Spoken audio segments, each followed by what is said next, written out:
Hello everyone. Today we're going to be speaking about the glycolysis, which was the very main topic in bioenergetics that was asked last year in the Imat exam.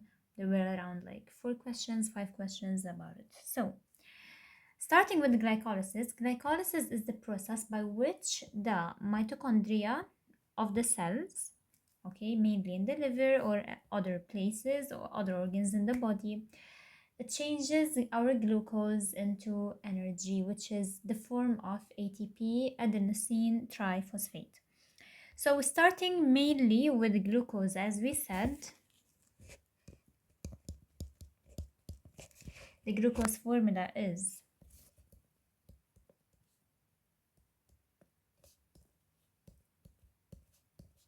so HOH, HOH, OHH, HOH, and CH2OHH. So guys, the glucose, it becomes firstly glucose 6 phosphate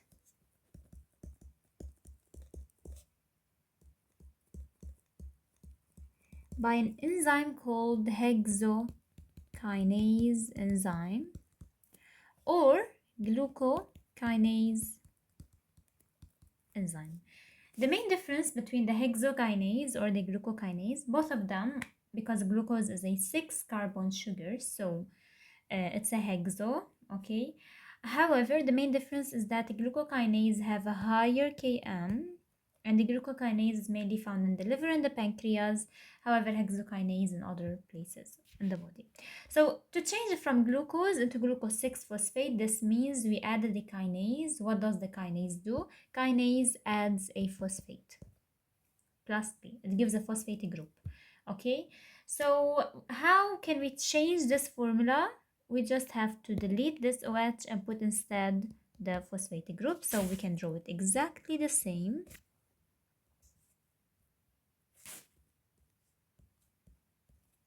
So HOH, HOH, OH, then we have HOH, and then CH2OPO3, 2 minus H. That's a glucose 6 phosphate, okay?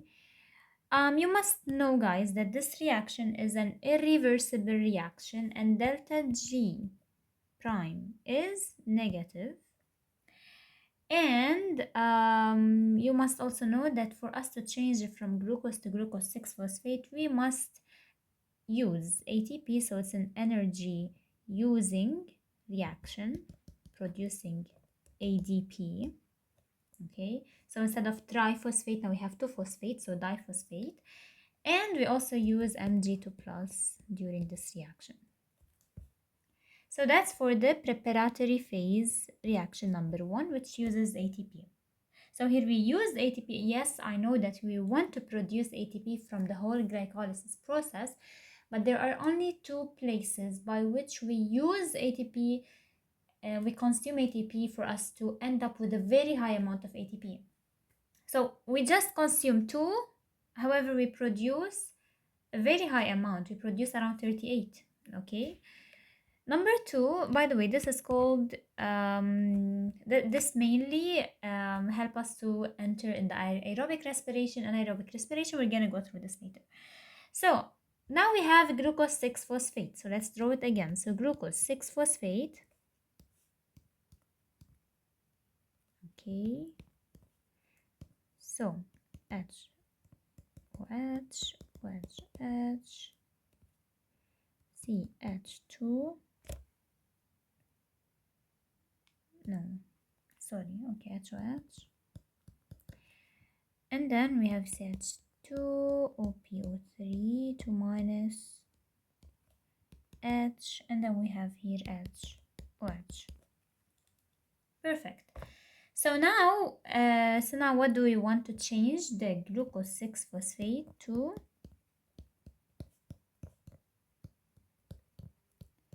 Must become by a reversible reaction, it becomes fructose 6 phosphate. To change from glucose to fructose, we are isomerizing glucose and fructose, guys. Both of them they are the same. However, one of them is a aldehyde, the other is a ketone.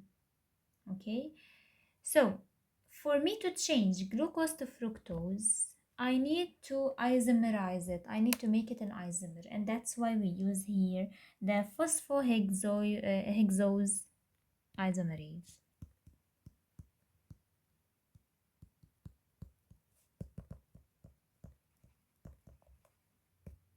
So here we also need Mg2 plus. Of course, we do not need ATP.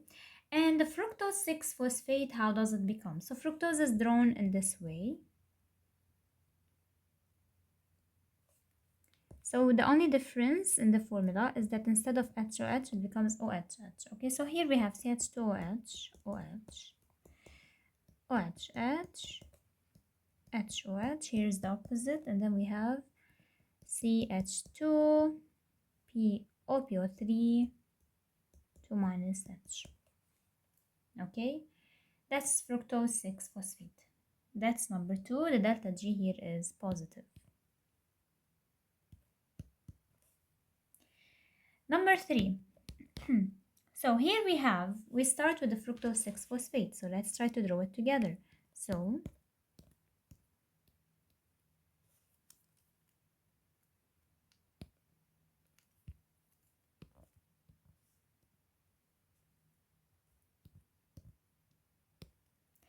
we said CH2OH, OH, OHH, HOH, CH2OPO3, 2 minus, and then we have H. So fructose 6-phosphate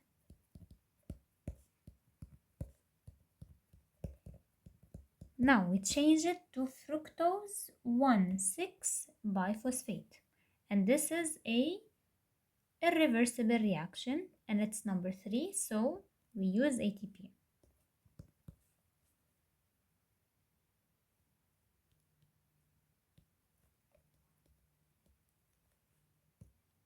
So number 1 and 3 we use ATP. So from ATP to ADP, okay, that's number 3, and we also use Mg2 plus here. So it changes to fructose 1,6-biphosphate.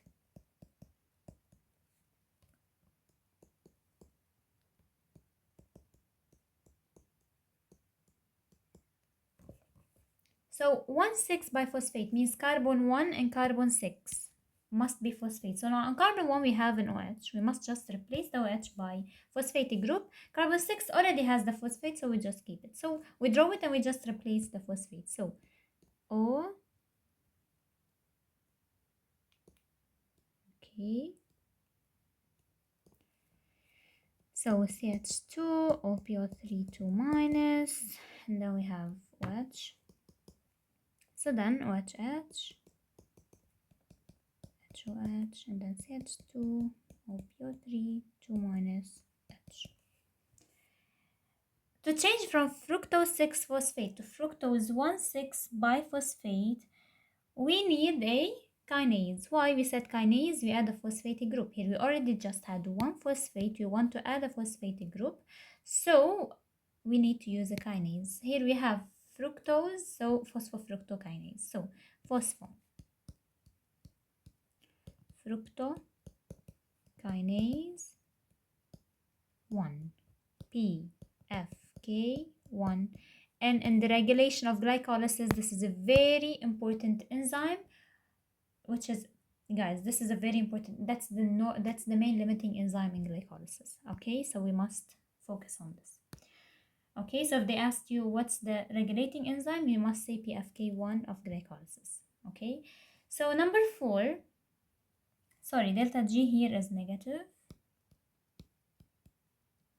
Okay, I want you guys to put in mind that in step, so glycolysis is made up of 10 steps. So in step 1, 3, 7, 10, delta G standard prime is negative.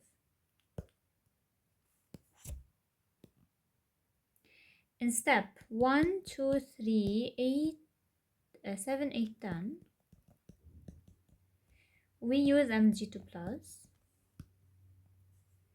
In step 1, 3, and 10, the reaction is irreversible. Everything else is reversible. So these, just keep them in mind. They are helpful for the exam. Let's continue. Regulation of glycolysis, we're gonna reach it soon. So the fourth step here is we have to change from fructose 1,6 biphosphate to dihydroacetone phosphate and glycerol알dehyde 3-phosphate, so G3P. So mainly we change, first of all, let's draw this again. So it was O,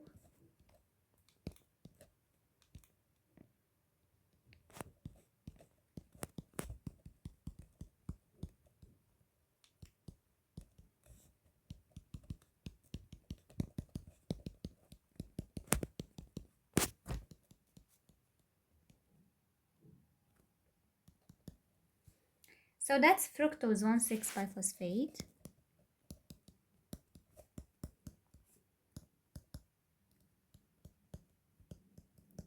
Number 4, we said it's a reversible reaction. Okay, so we only have 1, 3, 10 irreversible, so this is reversible. Do we use Mg2 plus? Mg2 plus is used in 1, 2, 3, 7, 8, 10. So no, we don't use Mg2 plus here. And we change it into dihydroacetone. Okay, so we use the aldolase enzyme. And we need a product of dihydroacetone plus glycerol알dehyde 3-phosphate, so G3P. Both of them, dihydroacetone and G3P, are made up of 3 carbons, so 1, 2, 3 here, main carbons, what I mean. And acetone is a ketone because it ends with the on, so of course it must have a double bond O in the middle. G3P, glycerol알dehyde 3-phosphate, so aldehyde, it's aldehyde, so the double bond O must be outside. Phosphate, so we must add a phosphatic group. So here CH2, OPO3, 2 minus. Because we said the 3-phosphate, so on the carbon 3, which is this. And in the middle here, we keep the OH, so CH2O. That's G3P. However, for dihydroacetone, we must, we must put OH. Okay, so here we have CH2OH. And what do we also have? Here we put OH, and then we have up the C, the dihydroacetone phosphate, so we must have a phosphatic group. So here we have CH2OPO3, 2 minus. Okay. Now, here delta G is positive because we said the only negative ones are 1, 3, 7, 10. Here we are number 4, so it's positive. 5. So in the fifth step, we have to take dihydroacetone phosphate. So let's draw it again. 1, 2, 3, as we said. And then we said acetone, so it's a ketone, double bond O. And then we said here it's a it's a phosphate. Yes, so O, H2O, PO3, 2 minus. Oh, sorry, I put it wrong, I guess.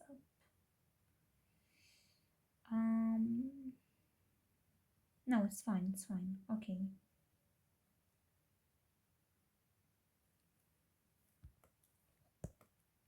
And here we have CH2OH. Perfect. So now we want to change dihydroacetone to also another G3P. So we already have a G3P up, which is here. We want to make number 2 G3P. So we must have 2 G3Ps. We already have one. We will make the second one. So how do we make it? We create it from dihydroacetone phosphate. It creates a G3P by the fifth reaction. So let's write here.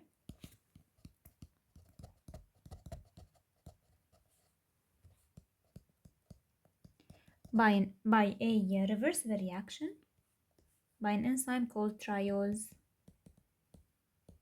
phosphate isomerase. So it's an isomer of G3P. What was the formula of G3P? 1, 2, 3 glycerylaldehyde, so OH. And then we have CH2, OPO3 2 minus, and here we said H2O. Okay, so that's G3P.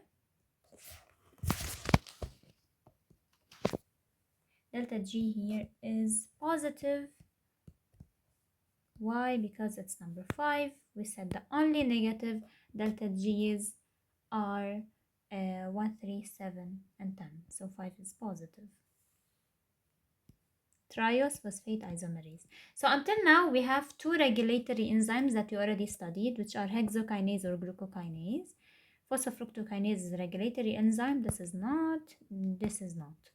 This is not, but it's still an enzyme that we use. It's not a regulatory enzyme. So until now we have 2 regulatory enzymes, hexokinase, glucokinase, and phosphofructokinase 1. We're gonna reach the other regulatory enzymes. So number 6. So now what do we have? We have 2 G3P, right? We have from the number 4 and from the number 5, we created 2 G3P. Now what will happen is we're gonna work on only one cycle, means one G3P, we're gonna use only one. And we're gonna just put times 2 for everything from 6 until 10. Why? Because we have 2 G3P, this means the cycle is doubling, is happening 2 times. So what will happen here is that G3P, which is, let's draw it again, so 1, 2, 3, and then it's an aldehyde, so sorry, it's here OH CH2 OPO 3 2 minus, and here we have H2O. Perfect.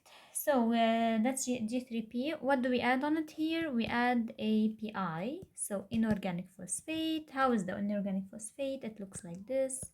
Double bond O, and then we have O minus, and OH.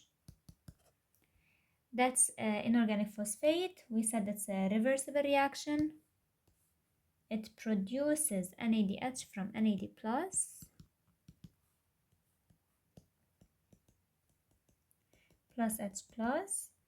Okay, and it uses for glycerylaldehyde G3P dehydrogenase G3PDH. Okay, and it what does it do? So it holds the phosphate on the G3P, by which it replaces the H here. Okay, so we just have to put the phosphate up. So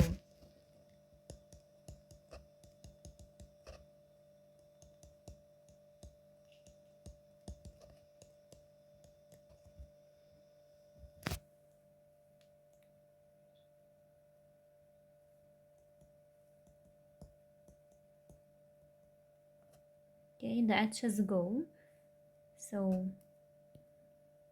we throw outside H and H. Why? Because it must replace it, and here we have double bond. The name of this is 1, 3. Why 1, 3? Because here we have on the 3rd carbon phosphate and the 1st carbon phosphate. So 1, 3 biphospoglycerate.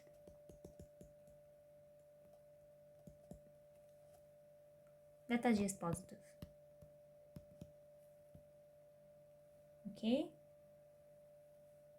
So to change from NAD plus to NADH, here we gained electrons. We gained 2 electrons. So this means that we have here a reduction reaction. Okay, reduction reaction gains electrons. Okay, so when we gain 2 electrons, we create the proton, the hydrogen. Okay, and then number 7. So by the way, number 6, we can multiply it by 2. Why? Because we have 2 G3P, so the cycle repeats twice. Okay, so we're gonna end up with 2, 1, 3 bisphosphoglycerate or biphosphoglycerate. That's number 6. Number 7.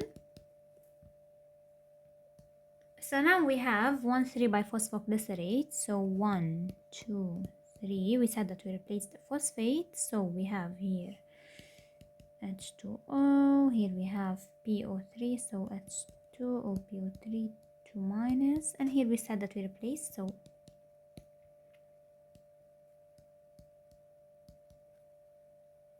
okay. Now in number 7, what do? We add an ADP.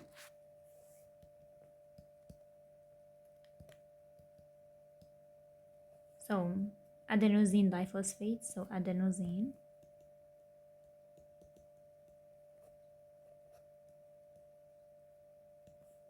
Phosphate and phosphate, 2 phosphates. So it's a reversible reaction because it's number 7. We need Mg2 plus because it's number 7. And we use phosphoglycerate kinase.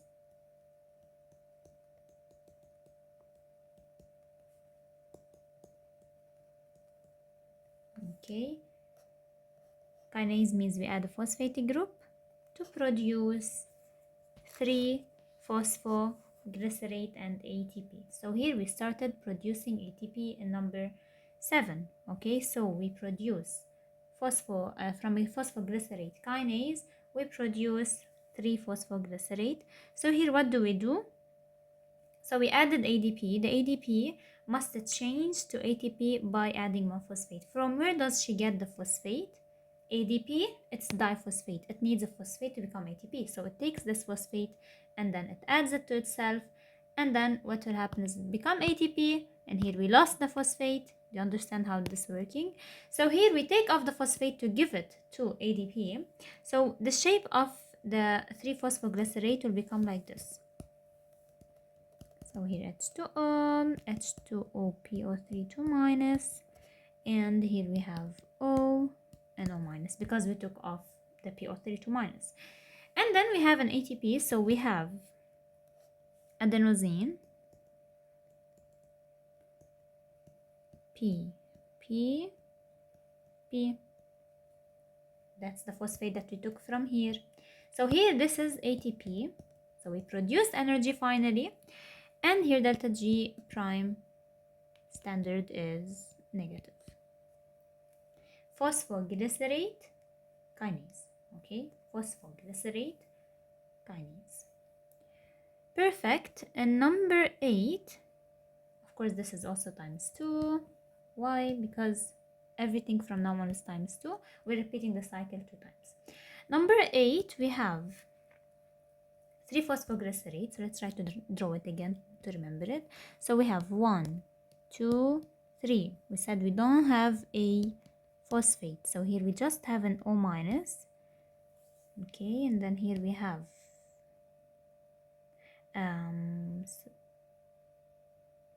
okay, so here we have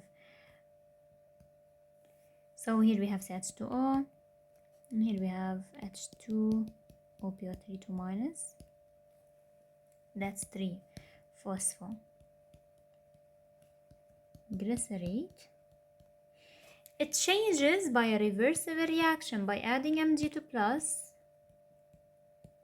We can add them at the end, by the way. You can just memorize this. And then by the end, you just add these things to the reaction. So Mg2 plus, we use phosphoglycerate mutase.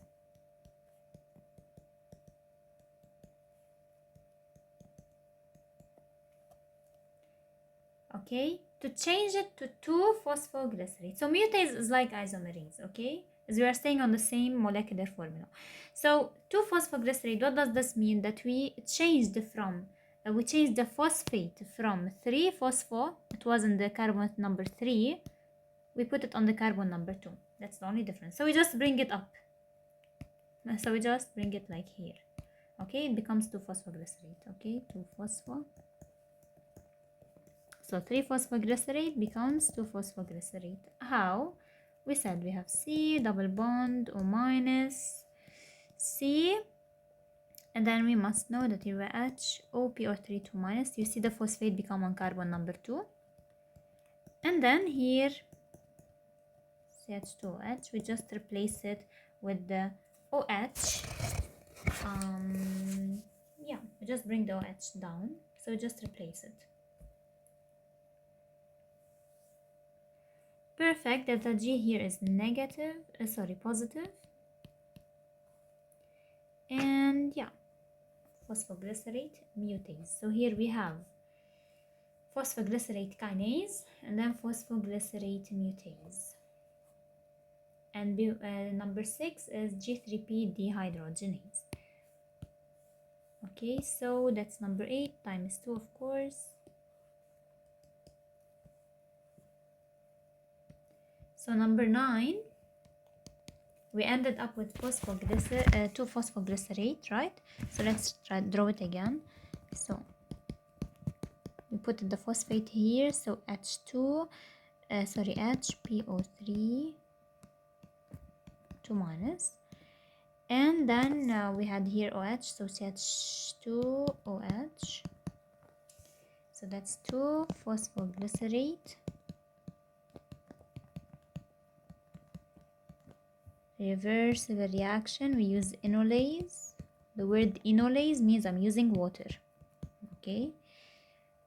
I'm producing water. Okay, I'm letting out water.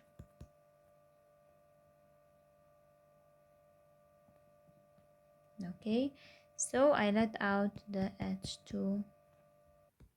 So as we said, enolase, we produce water, so we have to produce H2O. Reversible reaction, delta G prime positive. And we produce PEP, which is phosphoenol pyruvate. From where did I get the enol? From the enolase itself. Okay, but it's not a regulatory enzyme. However, what will happen here? So we had this shape. We will just change the we said that we have to produce water, so we take this H, water is H2O, so we take this H from here and we take this OH from here and we throw them outside. And then here this carbon will still need one bond, right? And this carbon will also still need one bond because we threw out some molecules and carbon must bond to 4, so then they create a double bond here.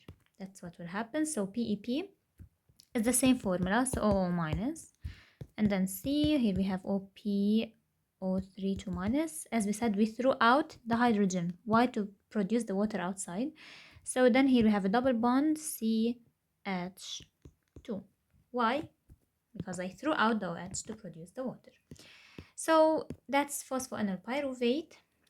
Okay, delta G is positive. And then we have the last step. Of course, this is times 2. We should not forget. And then number 10, the last one, is that we get the phosphoenol pyruvate. So phosphoenol pyruvate, as we said, it is mainly C double bond O minus C phosphate, so OPO3 2 minus.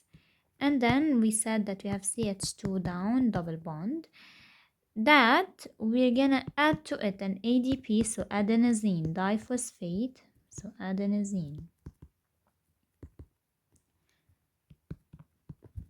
phosphate 1, phosphate 2, to produce ATP, right? So here we have to produce ATP. It's an irreversible reaction.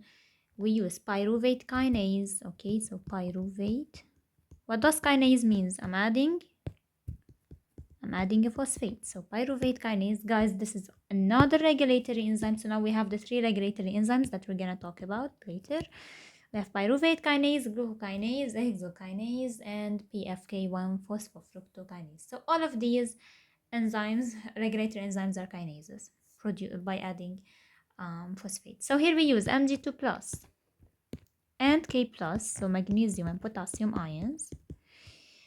And we produce ATP, we produce ATP. So from ADP to ATP. From where do I get the last phosphate for the ATP? Because diphosphate becomes triphosphate, so I need a phosphate.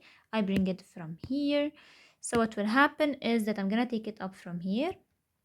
And I'm going to put it in the last one. So we were in phosphoenol pyruvate, so PEP.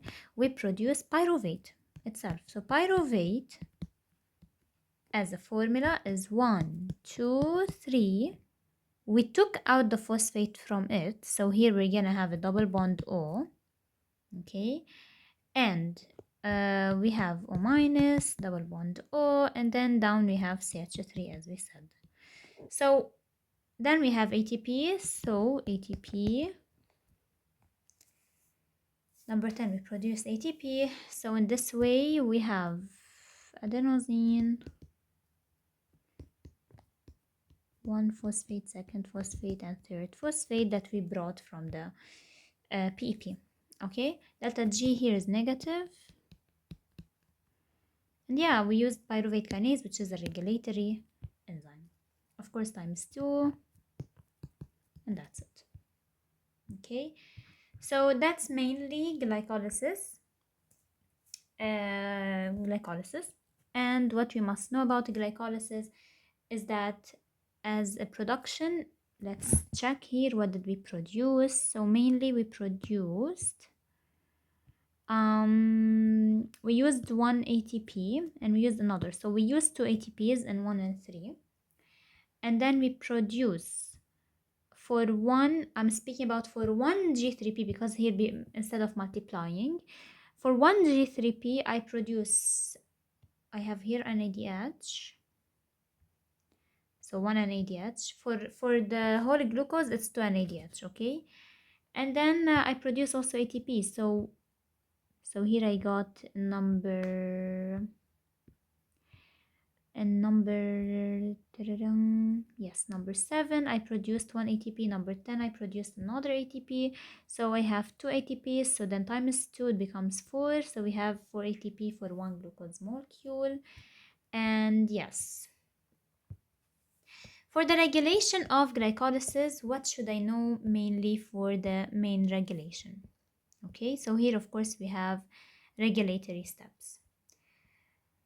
So as we said, that glycolysis is the central metabolic pathway that converts glucose to pyruvate by producing ATP and NADH, because it determines how quickly glucose is used for energy. This pathway is tightly regulated at different enzymatic steps.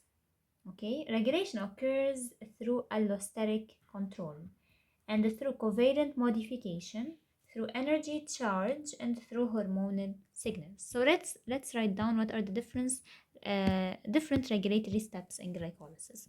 So glycolysis regulation. So we have, it could be regulated mainly by allosteric control.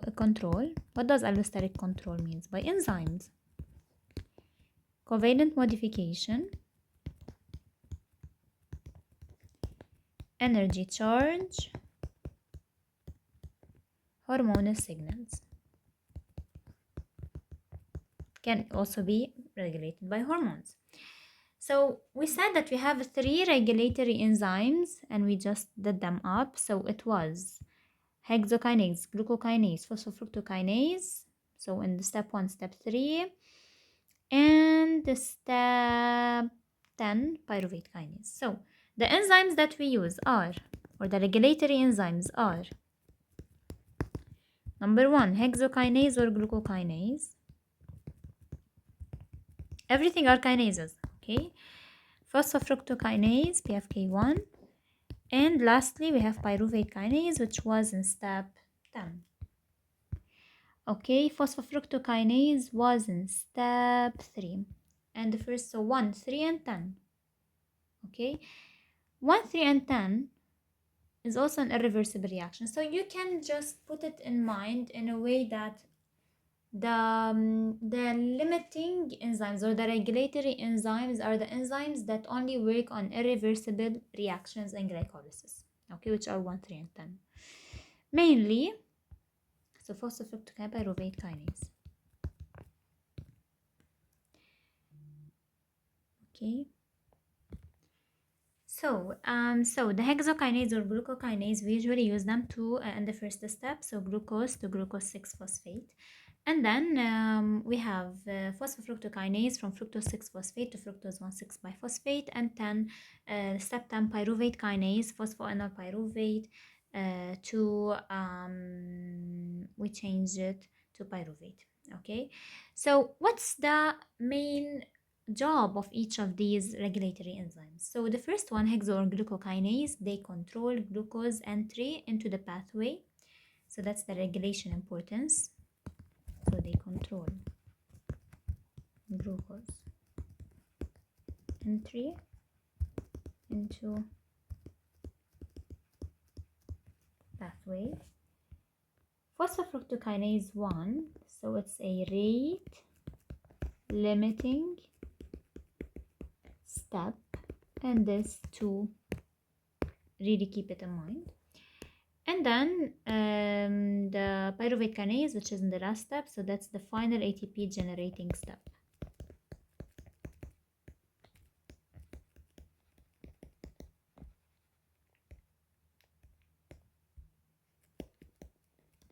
So the first one, it controls the glucose entry into the pathway. And then we have the rate limiting step and the final ATP generating step. These enzymes act as control checkpoints. So these are control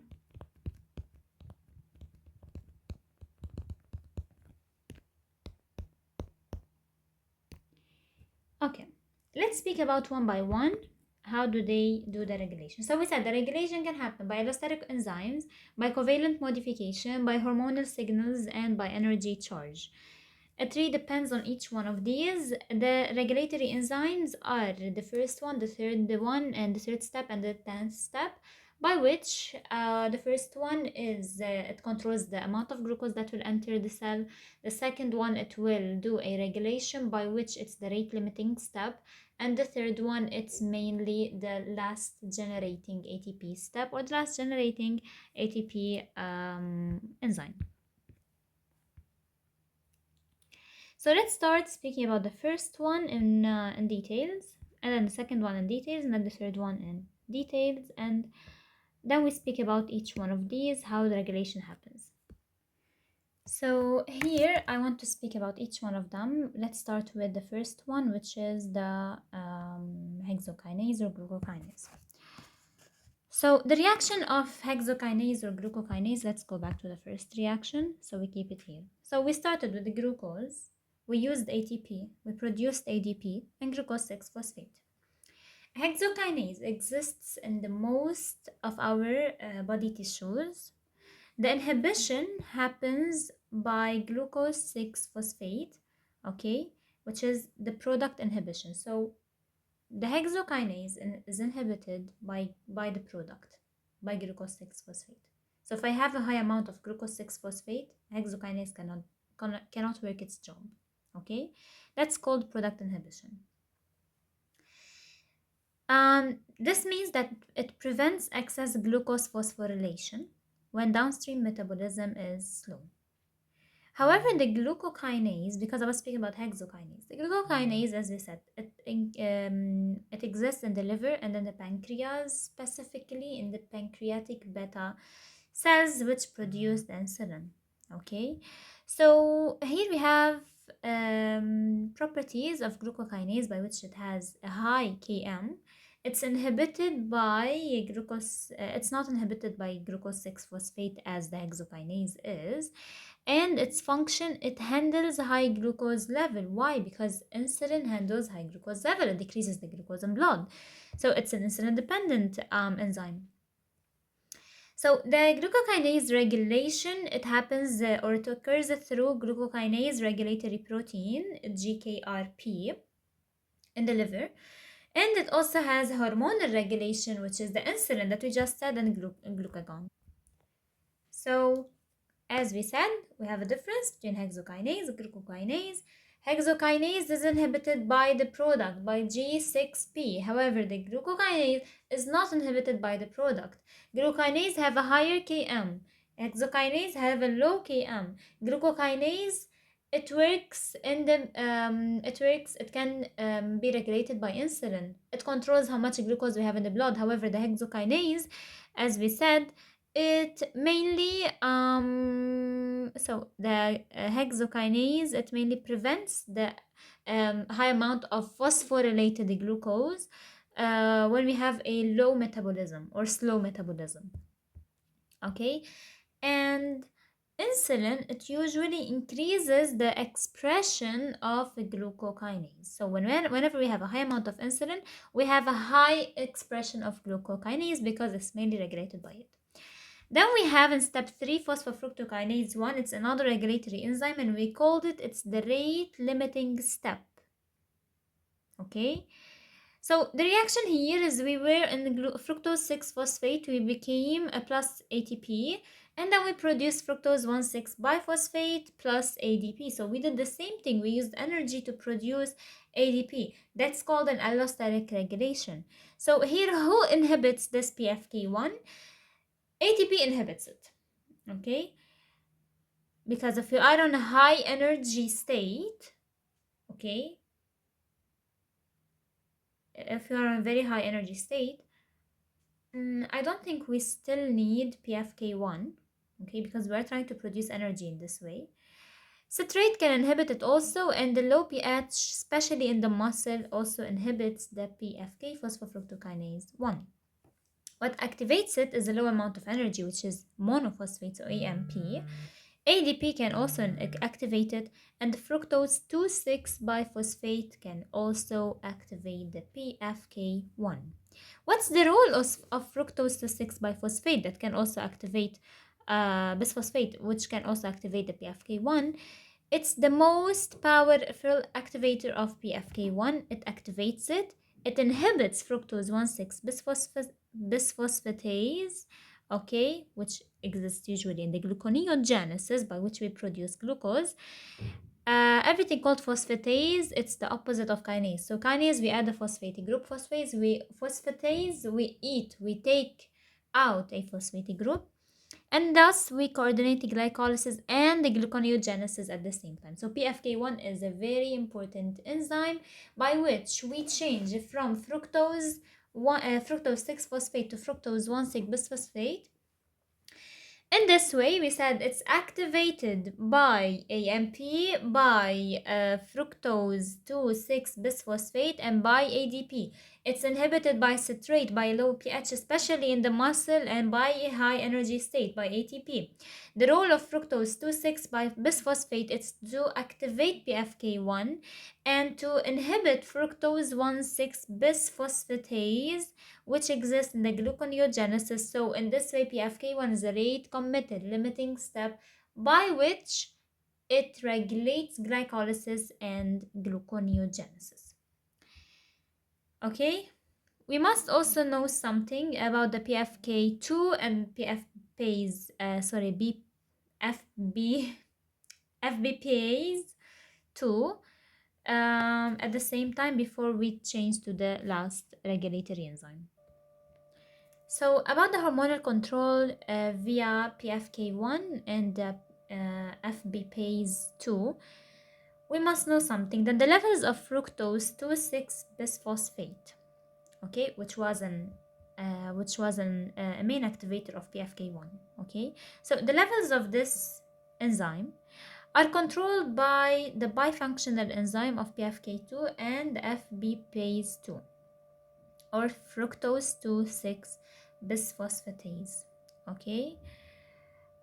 So what happens is that when the body is in a fed state, means when you already ate, okay, our insulin, the main hormone that works here is our insulin, okay.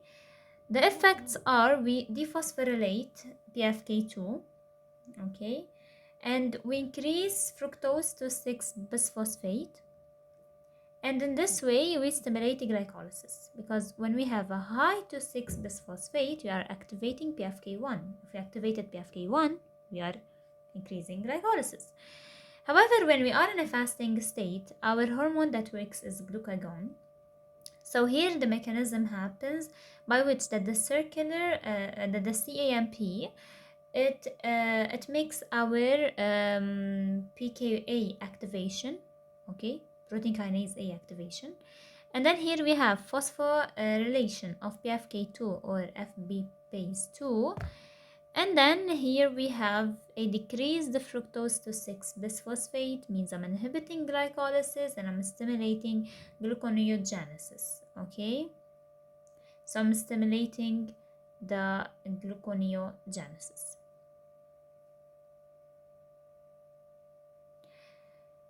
Then, so we said that the glucagon, it increases the glucose in blood. Insulin, it decreases the glucose in blood. The regulation of pyruvate kinase now. So here we must look at the pyruvate kinase. So it's number 10 here. So we have this one.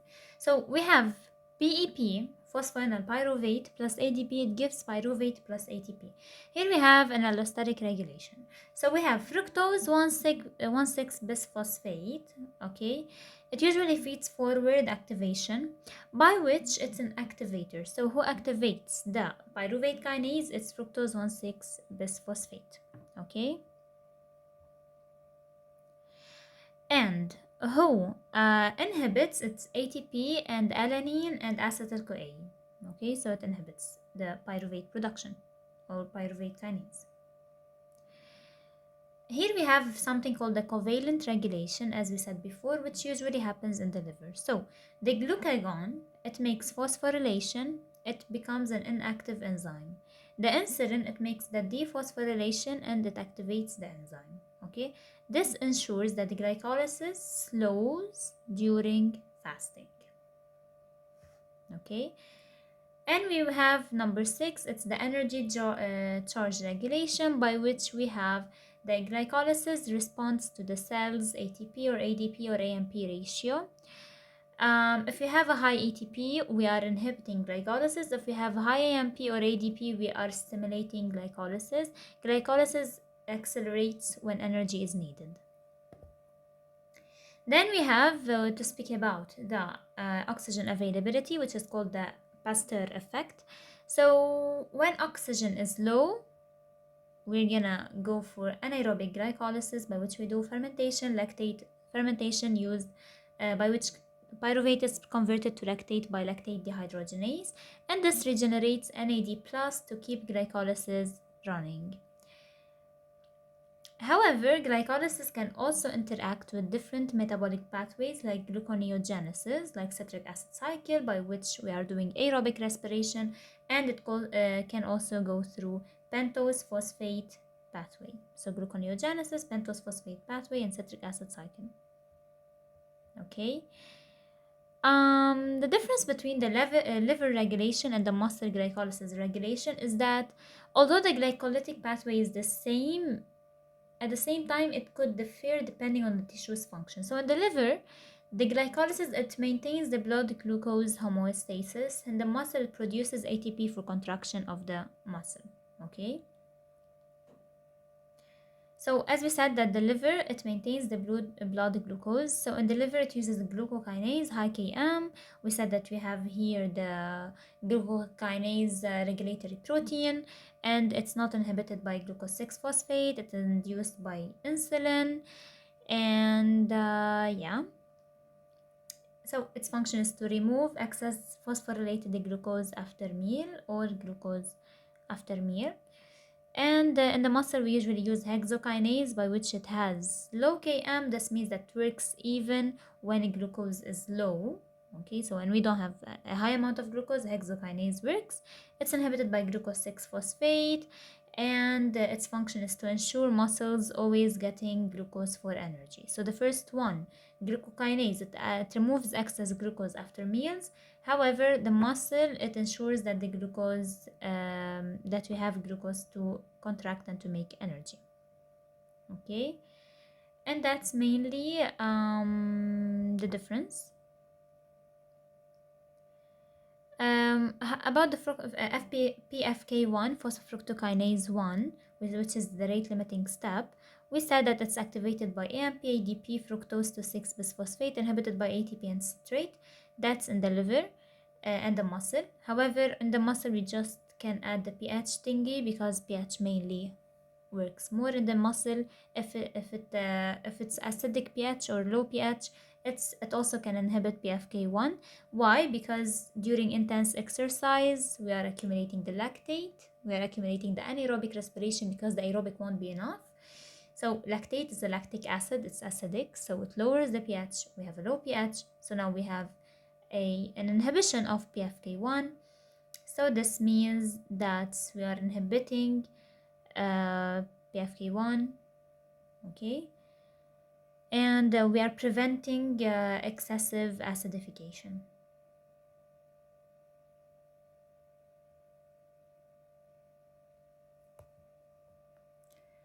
Okay, about hormonal regulation, the main difference in the liver, we have the insulin hormone that works, and the glucagon in the fasting state. In the muscle, it does not really respond to glucagon.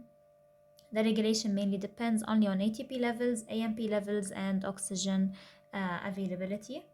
When ATP falls, glycolysis will increase rapidly in the muscle. However, in the lipid, it really depends on, in the liver, it really depends on glucagon and insulin, depending on what state are we in. Okay? And the muscle depends only on ATP, on oxygen, on AMP. About pyruvate kinase in the liver, as we said, it's activated by fructose 1,6 bisphosphate, inhibited ATP and alanine, and we have, depending on the hormonal control, by glucagon and insulin. Okay, so glucagon does phosphorylation, insulin dephosphorylation. Glucagon is it inactivates and insulin activates. However, the muscle, the pyruvate kinase, is regulated only by the energy demand and not by the hormones. It's activated when ADP increases and ATP decreases, okay, to increase the glycolysis and the production of ATP. Okay, yeah, and that's it mainly. Okay, that's it for glycolysis. I don't think you need to know more for the IMAT. And I'm gonna see if I can do the fermentation and the citric acid cycle soon for you guys to fully know about them and about the regulation. Okay, and yeah, mainly you have to focus on bioenergetics since last year it was the exam was full of bioenergetic questions. Have a great day and see you in the next topic.